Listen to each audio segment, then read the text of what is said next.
YouTube, it is your boy B3 back with another kicking, that's right, action figure review. Yeah, I've been wanting to do this one for a while. It is Spider-Man Homecoming figure from Marvel Select. Yeah, Diamond Select pumped this one out.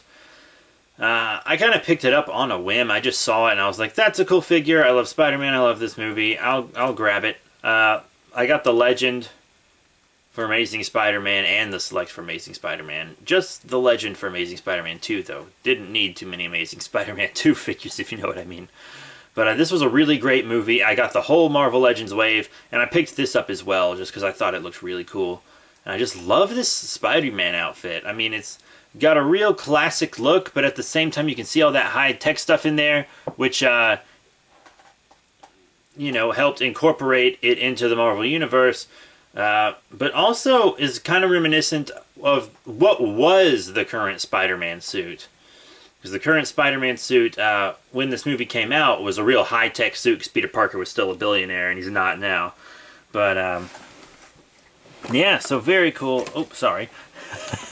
But, quick look at the packaging. You can already see him in the front window here. The top is still just the window. You know, you always got this wraparound label on these select packages. Spider-Man Homecoming.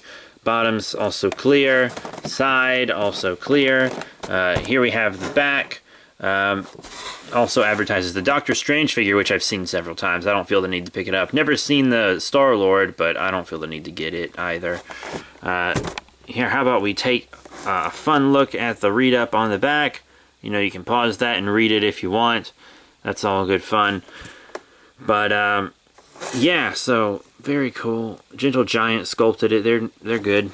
Classic stuff, you know, legal check on the back. 15th anniversary, but the box it came in, the bigger box, like the brown box, says 35th anniversary.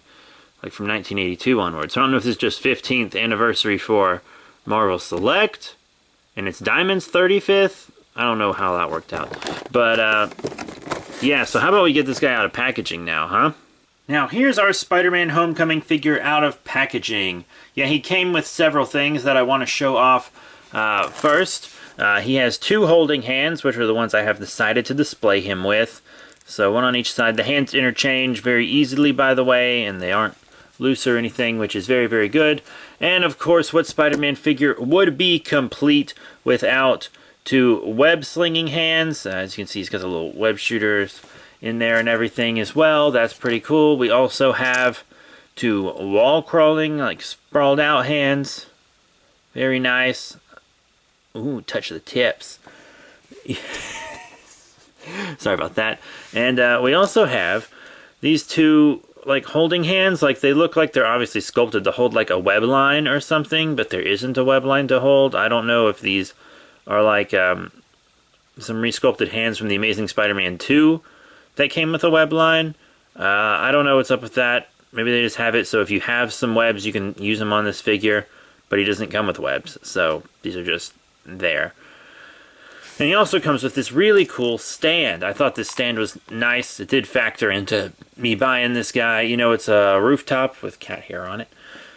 You get your smokestack and everything. It just looks real nice. Diamond Select does some really great diorama pieces. They really just are really nice. So that's cool. I won't display him with it. I'll probably just put it with my other diorama pieces, but you know, he stands on it just fine. There's no peg hole or anything on it. Lots of the times there are, but not this time. So that's that. Pretty neat. Articulation-wise, he has a decent bit. Side to side on the head. A little up and down. Could be better.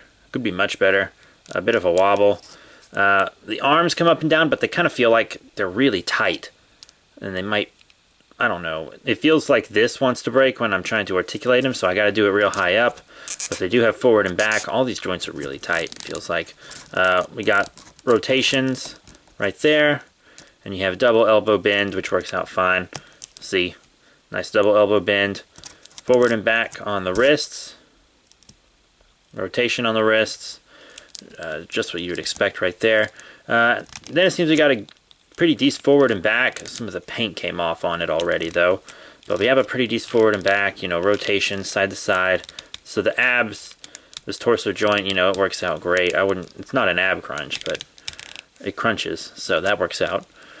And then the legs, so let's get a look at the legs here. They go in and out like this, which is whatever to me.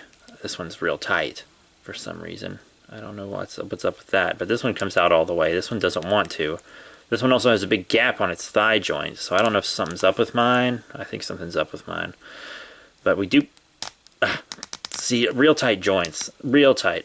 We do have a thigh swivel, double knee bend, very cool. At least the elbows and knees articulate, you know, smoothly. Up and down on the feet, and an ankle pivot. So, not quite as much as on the Marvel Legend. The Marvel Legend's definitely easier to pose and feels more durable. This guy, it looks kind of lanky arm-wise, but other than that, I think he looks good. He's probably got better detail and paint than the Marvel Legend, maybe, but he doesn't have as many... Like, the Marvel Legend has interchangeable heads, and this guy's got... Like, if you want to know about the Marvel Legend review should already be up. So check out the Marvel Legend review for this guy that I also did.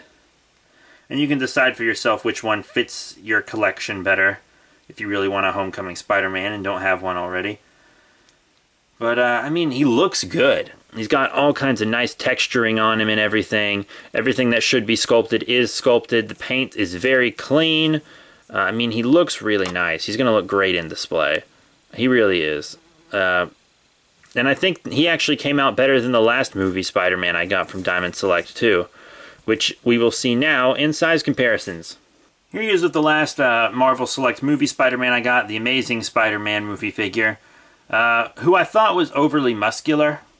I thought he was a little too muscular, but that's not a problem with this guy. I feel like his muscle tone is exactly what it should be, and to show him something that's not another Select, here's a Toy Biz Marvel Legend. You got that Toy Biz Concept Ultron, very cool. Here he is with some other MCU figures, but really all my other MCU figures are Marvel Legends. So I can't really show them with a Select MCU because I don't have another one. But here he is with the Thor Ragnarok Loki on the left and the Civil War Black Panther on the right. Might have to get myself the Black Panther, because Black Panther is just like super cool or whatever. But I really dig this Black Panther too. Anyways, this review isn't about Black Panther. As you can see, he is too big for these guys. Like he's taller than them, and he's a shorter character. So, you know, that's that. And then, you know, I just had to show him with some comic Marvel Legends. Here on the left, the Toys R Us exclusive 2-pack Dark Phoenix, one of my favorite Marvel Legends. And then here on the right, another one of my favorite ones to play around with, Radioactive Man from the Target exclusive 3-pack. So 2 exclusives. But I mean, very fun figures, and these sculpts have been reused multiple times. Like, get the Hyperion mold and everything over here. So yeah, that's how I'll look with several different Marvel Legends. But he's just too tall for Marvel Legends. He really is. He's too big. You're going to have to put him with Diamond Select stuff. And even then, he might be a little too tall, to be completely honest with you. Because this Tom Holland's a little shorter, I think. But, you know, it's whatever. You do you. Most of my Marvel Selects are like the bigger ones. So it's hard for me to get a real comparison with them, since the only ones that I have that are normal sized are the Spider-Man. So all in all, what are my final thoughts on the Spider-Man Homecoming Spider-Man figure from Diamond Select Toys Marvel Select line? Pretty cool. You know, I prefer the Marvel Legend personally, mainly because it scales better with most of my Marvel figures, since Marvel Legends is what I mostly have. Plus I like the interchangeable heads and the durability of it. This guy, however, has the Marvel Legend beat on detail and paint, and the diorama piece, for which the Marvel Legend has none. If you can only afford one, and you can't decide which one you want, you know, you've seen this review. I have a review for the Marvel Legend up as well. You can check them both out, see which one fits you better. Or you could just do what I did and fucking get them both.